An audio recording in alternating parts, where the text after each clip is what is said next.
Cette histoire étonnante se déroule parmi les sables et les herbes sauvages dans le désert mexicain où des rumeurs circulaient depuis longtemps au sujet d'un objet qui aurait subi un crash.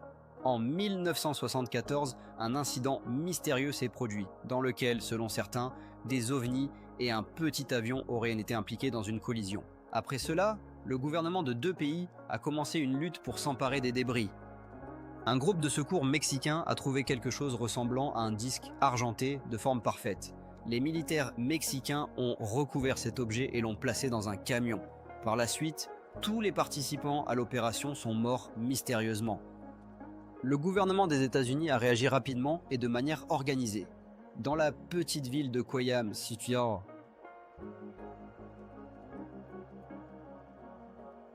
au nord de l'État mexicain de Chihuahua, qui n'est même pas indiqué sur certaines cartes, des événements ont eu lieu qui ont changé son histoire. Cette ville, lentement engloutie par le désert, avec une superficie de seulement 700 mètres carrés et une population d'environ 2000 personnes, est considérée comme l'un des plus beaux endroits sur Terre.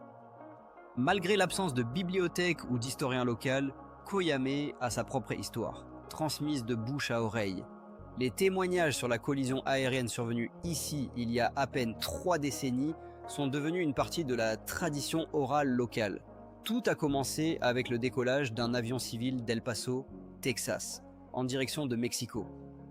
Le 25 août 1974, l'avion en route pour Mexico a eu un accident.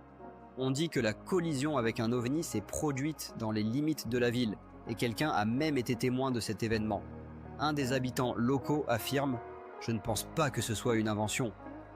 Comment pourrait-on inventer cela? C'est vrai. Ce soir-là, le 25 août 1974, à 19h07, la tranquille nuit d'été de Coyam se préparait à une fin paisible. Cependant, à 800 km de la ville, le système de défense aérienne des États-Unis a soudainement détecté un objet inconnu se dirigeant vers le golfe du Mexique à une vitesse de 4000 km à l'heure, à une altitude de 25 km. On ne pouvait dire qu'une seule chose de cet objet. Il n'avait pas été créé par l'homme. Au début, le contrôleur a supposé qu'il s'agissait d'une météorite, mais il est vite devenu clair que c'était autre chose. L'objet descendait et se déplaçait par à-coups, ce qui n'était pas semblable aux météorites qui descendent uniquement en arc. Il semblait se diriger vers Crisco, Texas. Les forces de défense aérienne américaines ont été mises en état d'alerte. Un objet volant non identifié a changé de direction, tournant à gauche, et est entré dans l'espace aérien mexicain à seulement 80 km au sud de Brownsville, dans l'État du Texas. Les États-Unis ont continué à surveiller ce vaisseau spatial étrange qui filait au-dessus du Mexique.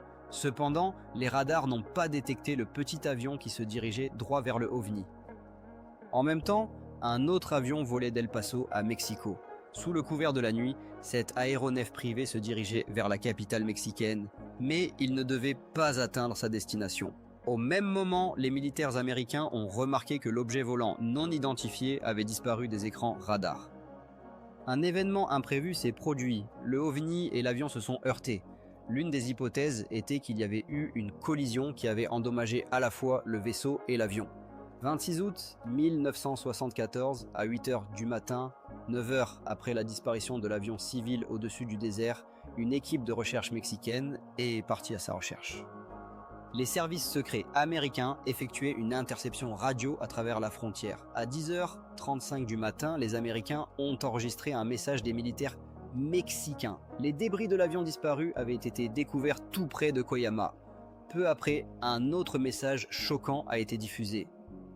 Les débris d'un deuxième aéronef ont été trouvés, et ce n'était déjà plus un avion.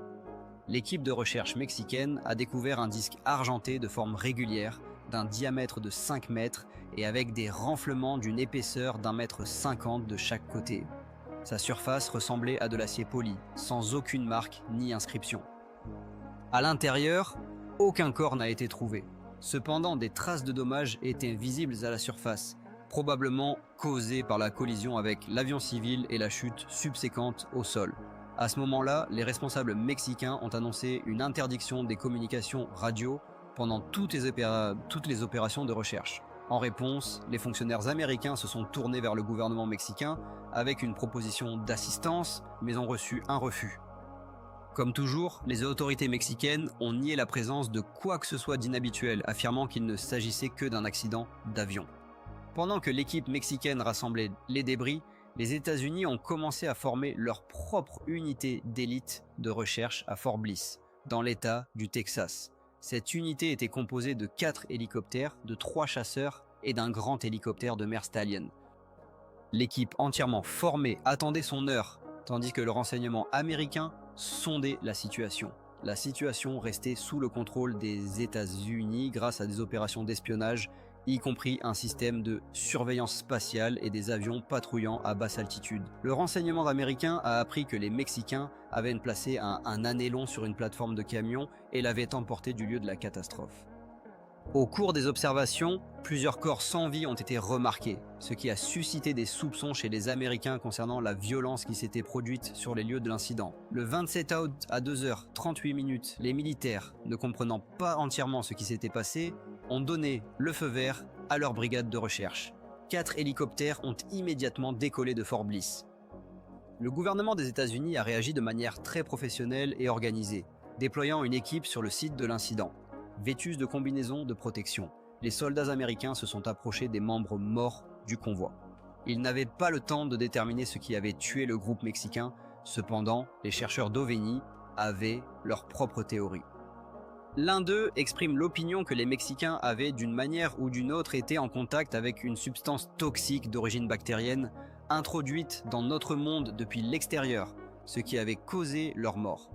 L'équipe de recherche américaine s'est mise au travail et a découvert un ovni argenté d'un diamètre de 5 mètres, fixé sur une plateforme de camion. Le disque a été soulevé à l'aide d'un hélicoptère maritime Stallion et envoyé aux États-Unis. Après le transport de l'objet, les militaires ont commencé une enquête sur les circonstances de la mort du convoi mexicain et de nombreuses questions se sont posées. Après avoir récupéré les débris et les corps du groupe de recherche mexicain, ils ont procédé à une explosion sur le site de l'accident pour dissimuler les preuves. Une fois le travail terminé, l'équipe de recherche est retournée à la base. Mais le lieu exact où l'OVNI avait été transporté restait inconnu. Certains supposaient qu'il aurait pu se retrouver à Fort Bliss, à Atlanta ou à la base de l'armée de l'air Wright-Patterson.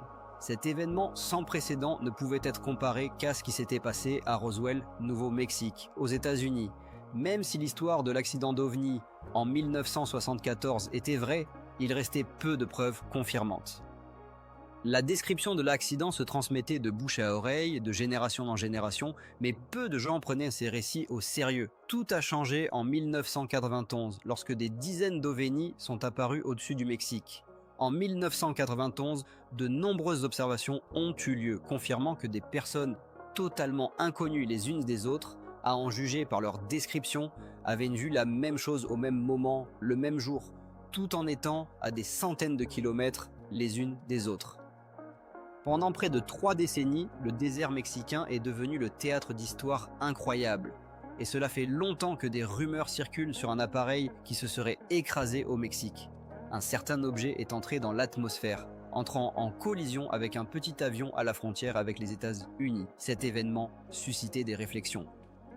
Au cours des 2 dernières décennies, des cas liés aux ovnis se sont produits au Mexique, qui auraient pu éclipser tous les incidents connus d'apparition d'extraterrestres. Cependant, les événements qui ont amené les Mexicains à prêter attention à ce qui se passait sur leur ciel ne se sont pas produits immédiatement. En juin 1991, l'un des éclipses solaires les plus longues était attendu, pouvant être observé dans une étroite bande géographique couvrant le centre du Mexique. Un an auparavant, tous les Mexicains avaient commencé à se préparer à la rencontre de l'éclipse. C'était tout un événement, et à travers le pays, les gens l'attendaient avec impatience. Juste après 1 heure de l'après-midi, les cieux au-dessus du Mexique s'assombrirent. Les astronomes ajustaient leur télescope, tandis que des millions de personnes regardaient attentivement le ciel. En 1991, grâce aux nouvelles technologies, les caméras vidéo étaient devenues largement accessibles, et de nombreux Mexicains les utilisaient pour capturer le moment où la Lune obscurcit le Soleil. Après avoir visionné leurs enregistrements, ils furent choqués. Certaines personnes présentes disaient « Regardez, qu'est-ce que c'est encore ?» Ils filmaient des objets métalliques avec un dôme clairement visible, que l'on appelle généralement des soucoupes volantes. Dans des endroits comme Mexico, Tepeji del Rio et Puebla, des vidéos ont été envoyées, capturant un étrange objet argenté suspendu dans le ciel. Ces apparitions pendant l'éclipse sont rapidement devenues le sujet le plus discuté dans le pays, bien que beaucoup aient affirmé avec certitude que des extraterrestres avaient visité le Mexique. Les sceptiques ne se précipitaient pas pour accepter et proposer leur propre version. C'était l'un des plus grands événements du siècle en astronomie, et des centaines d'astronomes du monde entier se sont rassemblés à Mexico et dans d'autres villes d'où l'on pouvait observer l'éclipse. Cependant, aucun astronome professionnel n'a rapporté avoir vu quelque chose d'inhabituel. Cela en dit certainement long. Les astronomes professionnels remettaient en question toute déclaration concernant les ovnis et proposaient des explications plus scientifiques. Lorsque le Soleil est complètement obscurci par la Lune, comme cela s'est produit au Mexique ce jour-là, des étoiles et des planètes brillantes deviennent visibles pendant quelques minutes. Vénus, par exemple, était très brillante et pouvait facilement être confondue avec un ovni. Certains pensaient que c'était Vénus qui avait troublé les gens. Néanmoins, les partisans de la théorie des ovnis trouvaient les explications des sceptiques douteuses. Étant donné qu'un si grand nombre de personnes dans différentes villes avaient enregistré ces objets, certains ont suggéré qu'il s'agissait de la planète Vénus. Cependant, Vénus se trouvait dans une autre position, ce qui pouvait être facilement établi par les films. Pendant l'éclipse, une chose étrange s'est produite. Plus tard, en analysant les séquences vidéo, il est devenu évident que certaines d'entre elles avaient enregistré le mouvement des objets. Vous comprenez, Vénus ne pouvait pas commencer à se déplacer sous les yeux des gens. Cette circonstance permet de penser qu'il y a effectivement eu une rencontre avec un ovni. Les images de 1991 ont suscité un vif regain d'intérêt pour les ovnis au Mexique.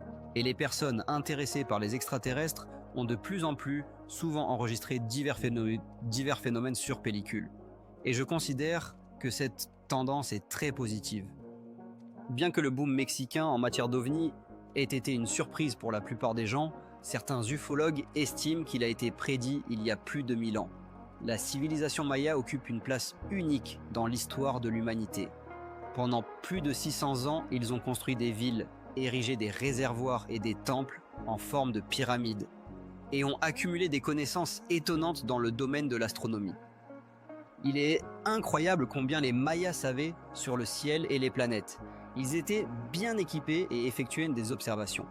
Ils comprenaient comment se déplaçaient les corps célestes et pouvaient prédire tout événement significatif se produisant dans le ciel.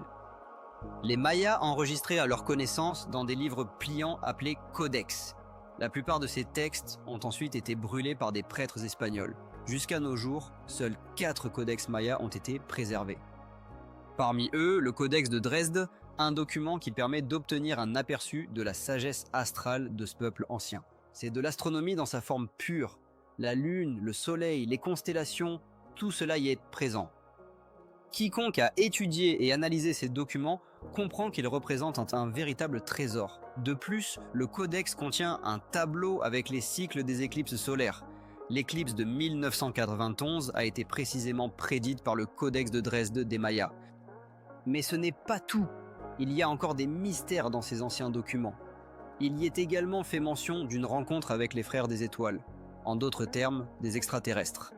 Lorsque j'ai pris connaissance de cette information, j'ai ressenti un véritable choc. Il s'avère que les Mayas savaient déjà quel jour les ovnis visiteraient le Mexique. Vous pouvez imaginer, est-ce une coïncidence ou étaient-ils vraiment des prophètes? Je suis tout simplement stupéfait. Stupéfait jusqu'au plus profond de mon être. Je suis stupéfait. Stupéfait. De nombreux Mexicains conviennent que des événements extraordinaires se produisent dans le pays. Le boom Monelo s'est transformé en un véritable tsunami. Les Mexicains ont observé avec excitation comment le sujet des ovnis prend une ampleur mondiale. Les ufologues notent qu'en partie, ce boom a été favorisé par l'innée immédiateté des Mexicains eux-mêmes. Pendant des siècles, les Mexicains se sont passionnés pour les légendes, les histoires, les elfes, les fées et d'autres mythes. Psychologiquement, cela a préparé le terrain pour une perception positive des phénomènes extraordinaires. C'est pourquoi un Mexicain dit rarement « c'est toute une invention, parce que je ne l'ai pas vu moi-même ». Il est moralement prêt à rencontrer l'inconnu, et c'est merveilleux. Imaginez, un Mexicain ordinaire est déjà prêt à rencontrer un miracle. Cependant, les sceptiques affirment que le phénomène du boom des ovnis au Mexique est plutôt un phénomène social qu'un résultat de véritables visites de petits hommes verts dans ce pays. Les apparitions d'ovnis sont généralement accompagnées d'une montée d'intérêt pour eux, et les booms d'informations sont directement liés au nombre de mentions de tels phénomènes dans la presse, car les journaux et la télévision étaient saturés d'histoires sur les ovnis.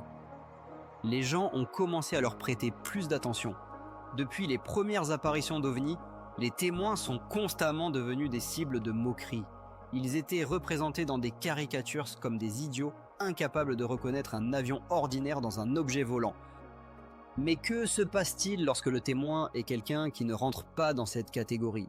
Que se passe-t-il si cette personne a une réputation et une carrière sérieuse? Que se passe-t-il si le témoin ne se contente pas de s'y connaître en avion, mais les pilotes lui-même? Raimundo Cervantes a accumulé 17 000 heures de vol en plus de 40 ans de pilotage. Il lui semblait qu'avec une telle expérience, il avait déjà tout vu dans ce monde.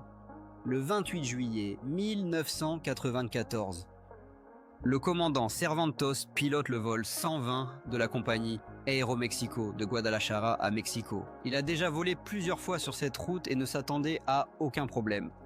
Le ciel était clair. Comme disant les pilotes, on pouvait voir le lendemain. Et je vous le dis, nous l'avons vu. En s'approchant de l'aéroport international de Mexico, Cervantes donne à son DC-9 le cap pour l'atterrissage. À une altitude de 1500 mètres, le pilote reçoit un signal de la tour de contrôle, piste libre, et se prépare à sortir le train d'atterrissage. Il donne l'ordre de déployer le train avant, quand soudain il ressent un fort coup sur le fuselage. C'était un coup puissant, non prévu par le manuel. L'avion commence à trembler, et le capitaine Cervantes n'a aucun doute. Son appareil a heurté quelque chose dans les airs. Cependant, il n'y a pas de temps pour enquêter, et le pilote continue sa descente. Cervantes réagit professionnellement à cette situation d'urgence. Il déclare l'état d'urgence et demande un secteur pour mettre en œuvre des mesures d'urgence, préparant le personnel de l'aéroport à aider les passagers en cas d'atterrissage d'urgence. C'était l'essentiel de son travail. N'ayant pas d'informations fiables sur l'état du train d'atterrissage, il prend d'abord des mesures pour assurer la sécurité. En essayant d'aligner l'avion et d'atterrir en douceur, il s'inquiète particulièrement pour le train avant. S'ils sont endommagés, il est possible d'amortir le choc en réduisant la vitesse sur la piste. Lorsque le train d'atterrissage est sorti, à leur grande surprise, il n'y a pas de choc. Cervantes se souvient, vous ne pouvez pas imaginer le soulagement que j'ai ressenti à ce moment-là. Et je pense que tous les passagers et tout l'équipage l'ont ressenti aussi. La catastrophe a été évitée. Néanmoins, le commandant Cervantes émet l'hypothèse qu'un hélicoptère a heurté son DC-9 en s'approchant trop près. Cependant, les enregistrements du contrôleur radar contredisent cette théorie. Lors de l'inspection de l'avion, des dommages sont découverts, soulevant plus de questions que de réponses. L'inspecteur de vol qui a examiné l'avion trouve qu'un des vérins hydrauliques a été coupé par un outil inconnu. C'était très étrange, car il n'avait jamais eu de tels outils. Qu'est-ce qui a donc causé la coupure du vérin du train d'atterrissage? L'enquête qui a suivi a attribué la responsabilité de l'incident à l'usure des pièces. La compagnie aérienne a nié qu'il y ait eu une collision dans les airs. Cependant, Cervantes soutient fermement que son avion a été frappé. Mais l'histoire ne s'arrête pas là. L'étrange collision du vol 129 commence à s'enrichir de nouveaux faits. Henrik Kolbeck, le contrôleur aérien de service cette nuit-là, se souvient d'une série d'appels téléphoniques reçus au poste de contrôle 1 heure avant le départ de l'avion de Guadalajara. Il déclare « Nous avons reçu des appels téléphoniques de différents endroits, signalant qu'un objet passait très près du bâtiment situé à l'extrémité des pistes. Ce furent des appels très inquiétants. Rien de tel ne devait se produire, et j'y ai bien sûr prêté attention. » Selon ses observations, l'objet se trouvait directement sur la trajectoire du vol 129 qui était en approche. Beaucoup ont trouvé la théorie de la collision avec un avion peu convaincante, mais quelques jours plus tard, un autre incident dans le même aéroport a renforcé les soupçons. 8 août 1994, le copilote Carlos Corso aidait à piloter l'avion du vol 304 de la compagnie Aeroméxico en provenance d'Acapulco, en approche pour atterrir à l'aéroport international de Mexico. Le ciel matinal était partiellement couvert de nuages. Le partenaire de Corso surveillait attentivement les instruments, et rien ne laissait présager de problème. Il volait parfaitement. totalement concentré sur eux, tandis que Corso était responsable de l'environnement extérieur, négociant et aidant à l'atterrissage. Lorsque l'avion sortit des nuages, Corso, stupéfait, découvrit quelque chose d'inattendu. Nous descendions de 4000 mètres, nous venions juste de sortir des nuages, et là, je vois cet énorme objet devant nous. J'ai vraiment eu peur. J'ai pensé que nous allions entrer en collision, et j'ai laissé échapper. Mon Dieu, nous allons nous écraser dedans. Et l'objet mystérieux, en forme de flèche, passa à toute vitesse, frôlant le nez de l'avion. C'était un objet immense. Sa longueur était comprise entre 15 et 25 mètres, et il était fabriqué dans un matériau ressemblant à du platine, mais complètement pur, sans impureté. Corso Bestro, le pilote, réussit à retrouver son calme et réussit à poser l'avion sans aucun incident. Plus tard, il partagea ses observations avec le contrôleur aérien, qui, à son tour, avoua que Corso était le 5e pilote en une semaine à signaler un objet inhabituel dans le ciel. « Je peux vous rapporter », disait-il. Environ 99% des pilotes avec qui j'ai parlé croient que nous ne sommes pas seuls dans l'univers. Et les preuves que nous avons le confirment. Nous prenons cela très au sérieux, car les extraterrestres peuvent influencer l'espace aérien du Mexique. Je suis absolument convaincu qu'il existe un danger potentiel. Nous ne savons pas ce qui engendre ce phénomène, comment il se manifeste et pourquoi il disparaît. Près de 10 ans plus tard, un autre incident lié au ciel du Mexique bouleversa le monde entier. Contrairement au contact précédent, cet incident devint reconnu de tous, y compris par le gouvernement mexicain. Chaque année, dans la nuit du 15 septembre, des milliers de personnes se rassemblent sur la place principale de Mexico pour voir leur président sonner la cloche qui a signalé le début de la lutte des Mexicains pour l'indépendance il y a presque 2 siècles. Dans les 24 heures suivantes, la ville se remplit des sons des parades et des célébrations. Cependant, depuis le début des années 90, le jour de l'indépendance du Mexique a acquis une autre particularité. Le 12 septembre est le jour de l'indépendance du Mexique, et un défilé militaire a lieu dans les rues de la capitale. Depuis plusieurs années, un spectacle aérien a lieu avec la participation des forces aériennes mexicaines, qui volent généralement directement au-dessus de Mexico. Les gens filment le moment où les avions passent au-dessus des maisons, et il existe de nombreuses vidéos où l'on peut voir des objets près des avions. J'ai personnellement vu plusieurs enregistrements où ils sont présents, et j'ai moi-même filmé le ciel lors des jours de parade, se souvenait un des témoins. Le 16e septembre 1991, lors d'un défilé aérien, une caméra amateur a capturé un mystérieux objet rond brillant. Exactement 1 an plus tard, au même endroit, des témoins ont observé un autre ovni dans le ciel. Le 16e septembre 1993, lors des manœuvres d'une unité d'hélicoptère militaire, un objet argenté a été filmé, manœuvrant entre 3 ans, 3 apparitions et aucun commentaire à ce sujet de la part des militaires mexicains. Lorsque la discussion sur l'apparition des ovnis pendant les parades a commencé, le gouvernement mexicain ne s'est exprimé ni pour ni contre. Il préférait ne pas trop s'étendre sur ce sujet, bien que cela préoccupât beaucoup de monde. C'est vraiment une question sensible pour le Mexique. Il n'est donc pas surprenant que les partisans des ovnis, qui ont accusé le gouvernement pendant des décennies de garder le silence sur les faits concernant les visites d'ovnis, continuent de maintenir leur position. Les rapports classifiés, les projets militaires secrets et le déni constant des témoignages des témoins n'ont fait qu'attiser l'intérêt. Le 5 mars 2004, le 501e escadron des forces aériennes mexicaines était à la recherche d'un autre avion transportant des drogues. Soudain, les pilotes militaires ont été témoins d'événements étranges. Les forces aériennes du Mexique patrouillaient de la frontière sud pour empêcher l'intrusion d'avions transportant des drogues en provenance d'Amérique du Sud. Cela se produisait régulièrement et ils effectuaient plusieurs sorties chaque jour. Mais ce jour-là, tout était différent.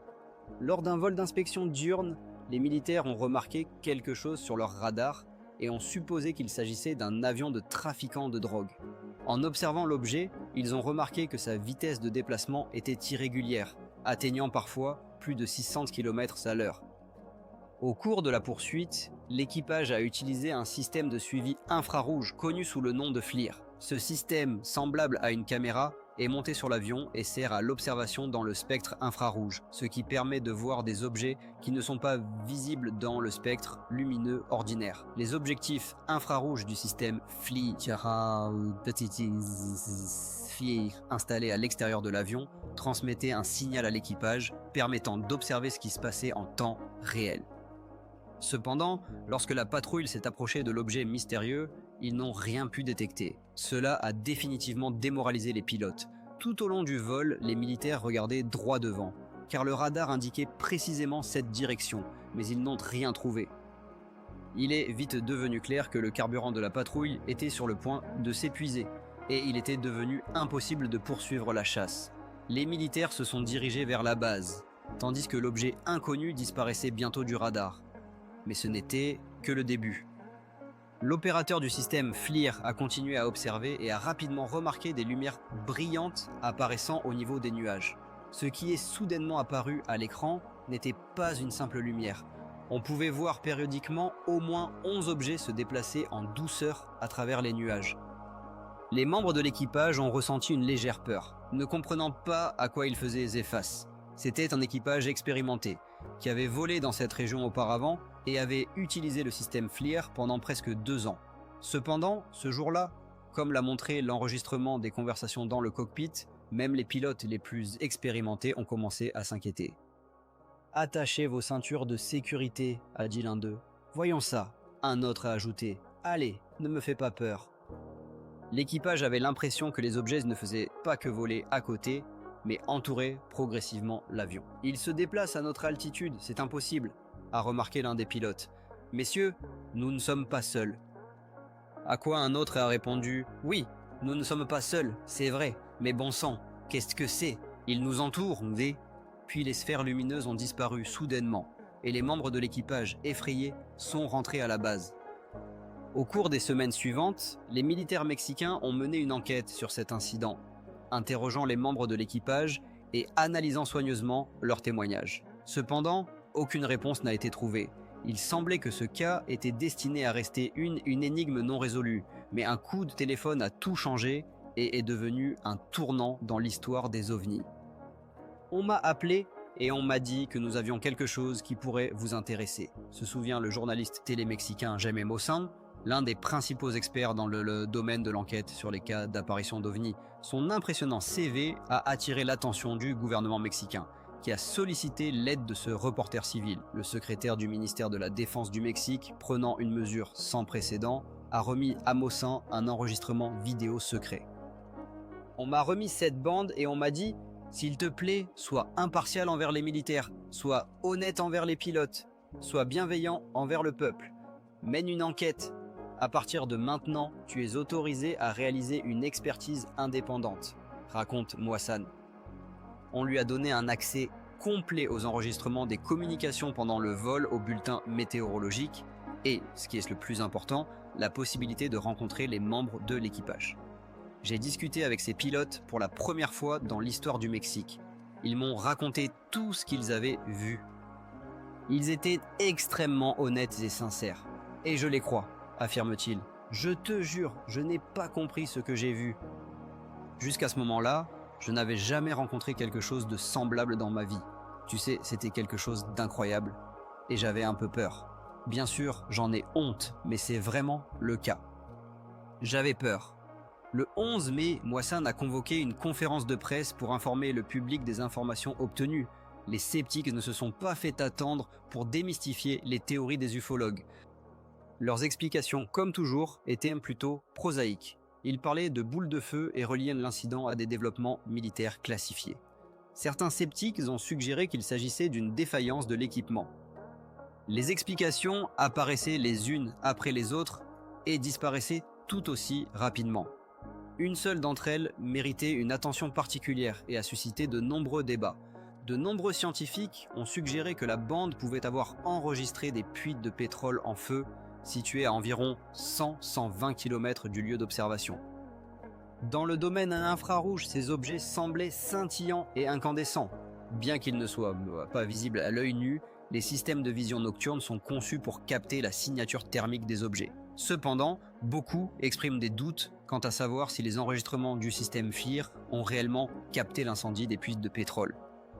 La première étape de l'analyse de ces lumières a été d'étudier leur forme, afin de déterminer comment elles changeaient d'une image à l'autre et d'une minute à l'autre. Si ces lumières, comme le soutiennent les sceptiques, étaient des puits de pétrole en feu, alors la flamme sur l'enregistrement aurait dû pulser. Mais l'utilisation de programmes informatiques pour examiner ces lumières en détail a révélé un effet complètement différent.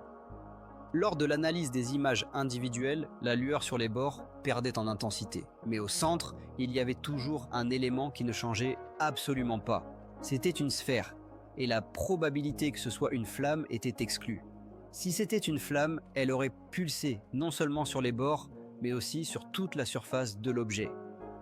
Il existe d'autres arguments contre la théorie du feu sur les puits de pétrole. Bien que des vols aient été effectués dans cette région chaque jour, personne n'avait auparavant signalé des observations de ce type. Le seul moyen de prouver quoi que ce soit de manière certaine serait de répéter le vol dans les mêmes conditions, sur le même itinéraire, en utilisant le même système FLIR et de préférence sur le même avion. Tant que cela ne sera pas fait, l'incident impliquant l'équipage de l'avion des forces aériennes mexicaines restera une énigme non résolue. Cependant, pour les chercheurs en OVNI, cela n'enlève rien à l'importance exceptionnelle de cet incident. Pour la première fois, le gouvernement s'est tourné vers les ufologues pour obtenir de l'aide. Les chercheurs mexicains en OVNI ne perdent pas leur optimisme et estiment que cet incident pourrait être le signe d'une nouvelle ère de transparence dans le domaine des OVNI. L'un d'eux déclare « Je pense que nous attendent de nombreuses nouvelles apparitions d'OVNI et j'espère une plus grande ouverture des autorités concernant ces faits. » Après tout, nous, Mexicains, le voulons vraiment. Ce n'était que le début. En 2005, alors qu'il semblait que les choses les plus étranges au Mexique étaient déjà arrivées, l'incroyable s'est produit. Depuis 1991, des témoins mexicains ont filmé des centaines d'heures de matériel selon eux, capturant des apparitions d'OVNI. Certains s'étonnent du nombre même de ces enregistrements, mais ce qui est encore plus important, c'est ce qu'ils contiennent.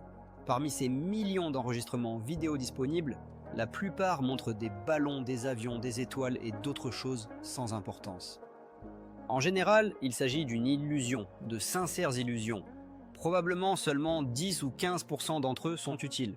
C'est précisément ces 10% qui attirent l'attention des ufologues et des représentants des médias. Parmi les phénomènes OVNI les plus intéressants, enregistrés sur vidéo, se distinguent les soi-disant flottes. Une flotte est un groupe contenant plus de 3 objets. Ces flottes peuvent se déplacer horizontalement ou verticalement, formant des formes très étranges, telles que des boomerangs, des sphères et des disques. Le 10 juin 2004, à Guadalajara au Mexique, un photographe amateur prend des photos d'objets d'origine inconnue dans le ciel. Le 21 juin 2004, à 380 km de Guadalajara, à Cuernavaca, une autre flotte est enregistrée. Le 30 mars 2005, presque 960 km au nord, à Torreón, apparaissent des objets encore plus inexplicables. Le 11 avril 2005, 800 km au sud, au-dessus de Mexico, le ciel grouille d'appareils volants mystérieux. Un des chercheurs souligne « Je pense que de cette manière, quelqu'un essaie d'établir un contact avec nous. À mon avis, ils essaient de nous transmettre une certaine information. » Par exemple, en Angleterre, ils laissent des cercles dans les champs. Et chez nous, d'une autre manière, les sceptiques nient l'existence de flottes, les considérant comme rien d'autre que des ballons météorologiques ou des oiseaux. Cependant, comme le montre la pratique, il vaut mieux voir une fois tout de ses propres yeux. L'apparition de flottes en juin 2005 a poussé les gens à croire aux ovnis. L'une des visites récentes a été l'événement à Xalapa, dans l'état de Veracruz. Cela a été particulièrement intéressant, car les témoins étaient des personnes de très haut rang. Le 24 juin 2005, à 10h30 du matin, une cérémonie publique de remise de nouveaux véhicules de patrouille au département de police local a eu lieu. L'événement a réuni le maire Fidel Rara Beltrán, des policiers de haut rang et des représentants des médias locaux. Quelques jours plus tard, la presse a rapporté que le soi-disant OVNI observé à Talpa était devenu le sujet de discussion dans tout le Mexique. Tout le monde a lu cette nouvelle. Cependant, des rapports sont rapidement apparus, affirmant que ces ovnis étaient en réalité des ballons que des enfants de l'école locale avaient lâchés. Cette explication n'a fait que susciter de nouvelles questions chez les partisans des ovnis. Si ce étaient des ballons, pourquoi flottaient-ils dans le ciel immobile en formation pendant plus d'une demi-heure? Un témoin ayant observé le phénomène affirme qu'il s'agissait de quelque chose de plus que de simples 14 objets sphériques, scintillant de différentes couleurs dans le ciel. Ils ont formé une formation triangulaire et sont restés dans cette position pendant 30 minutes. Je pense que c'est un cas exceptionnel, car le gouverneur lui-même était présent avec tous ses conseillers et même des policiers, dit-il. Comment prouver à un gouverneur qu'il n'a rien vu d'étrange? C'est à ce phénomène qu'était consacrée la rencontre des spécialistes des ovnis et de nombreux passionnés, qui sont venus de tous les coins du Mexique pour discuter du boom des témoignages de visites d'extraterrestres dans le pays. Selon ces hommes et ces femmes, les contacts qui ont eu lieu méritent une attention particulière et des éclaircissements. Parmi les incidents examinés, il y avait la prétendue collision d'un avion avec un ovni en 1974 près de Caya, au Mexique. À la suite de cet incident, des membres du convoi mexicain ont perdu la vie et des militaires américains sont arrivés sur les lieux de l'accident, s'emparant de l'objet et le transférant aux États-Unis. Toutes ces informations sont assez maigres. Cependant, certaines données relatives à ce cas permettent de supposer qu'il s'est réellement passé quelque chose. À présent, 3 décennies plus tard, l'histoire des crashs à Cuyama soulève encore plus de questions que de réponses. Existe-t-il des faits qui pourraient aider à élucider ce mystère?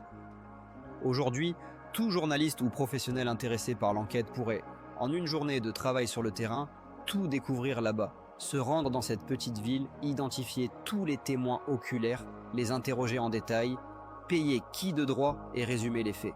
Bien que le paiement doive être généreux, cette affaire nécessite une étude plus approfondie et des efforts conjoints de la part de scientifiques et d'experts en ovnis, tant aux États-Unis qu'au Mexique. En somme, c'est un cas qui doit être examiné avec beaucoup de soin. L'histoire de la première apparition d'ovnis au Mexique continue d'être alimentée par de nouveaux faits. Récemment, étant à Chihuahua, j'ai interrogé des gens sur ce cas. Des rumeurs circulent selon lesquelles il existerait certaines photographies liées à l'incident. On m'a promis que je les recevrais, mais les habitants ont toujours peur. On a l'impression qu'ils cachent ces clichés. Ils cachent et ont peur. Peur de quoi? Le crash à Lofkoyama demeure enveloppé de mystère. Cela s'est-il réellement produit dans le désert mexicain il y a plus de 30 ans? L'équipe de recherche mexicaine est-elle devenue la victime d'une arme biologique inconnue? Peut-être que nous ne saurons jamais la vérité. Mais on peut affirmer sans risque que, ces 15 dernières années, le Mexique a régulièrement été confronté à des forces qui nous sont inconnues. Pour les partisans de la théorie des ovnis, cela a été un âge d'or des contacts avec des extraterrestres. Tandis que les habitants du Mexique regardaient le ciel avec inquiétude et espoir, ils attendaient de nouvelles visites mystérieuses.